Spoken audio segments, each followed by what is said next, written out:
चैत शिव चर्चा लेके आयल बड़ी। रउआ लोगन के अच्छा लागी तो प्लीज वीडियो के लाइक शेयर सब्सक्राइब कर देम। शुरू से लेके लास्ट ले सुनम तभी भजन समझ में आई। चली भजन सुन ली। बहुत प्यारा सा भजन लेके आयल बड़ी।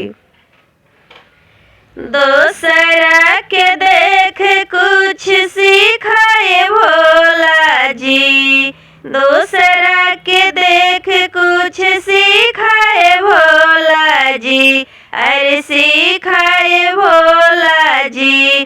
चैत के घाम लागे तीखाए भोला जी, चैत के घाम लागे तीखाए भोला जी। आरती पे आइला रूपवा बदले के, धरती पे आइला रूपवा बदले के। कहला सेवकन से मिले आई चल के, कहला सेवकन से मिले आई चल के। माथे पे लगाई ले टीका ए भोला जी, माथे पे लगाई ले टीका ए भोला जी, टीका ए भोला जी, टीका ए भोला जी।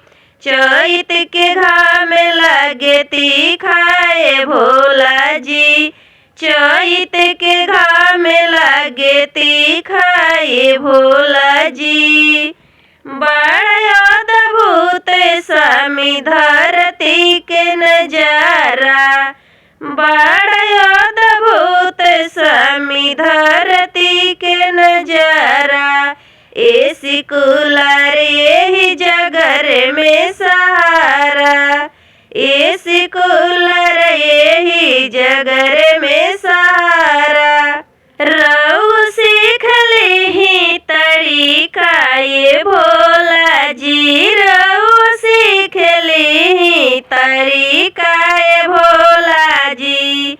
चैत के घाम लागे तीखाए भोला जी, चैत के घाम लागे तीखाए भोला जी। चेला चपाटी रउर खुशी संपन्न हूँ, चेला चपाटी रउर खुशी संपन्न हूँ।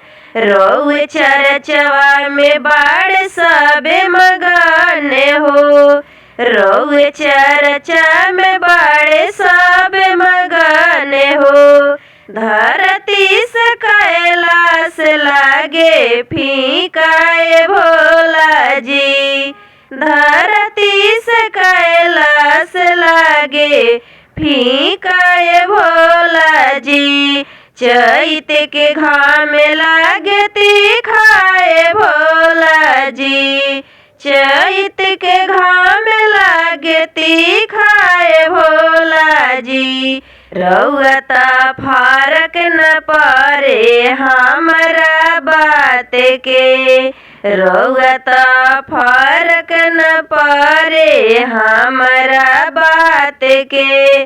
गरमी में निंदिया हमर आवे न रात के, गरमी में निंदिया हमर आवे न रात के। रोगत भांग पियते हो जाला नशा जी, रोगत भांग पियते हो जाला नशा जी।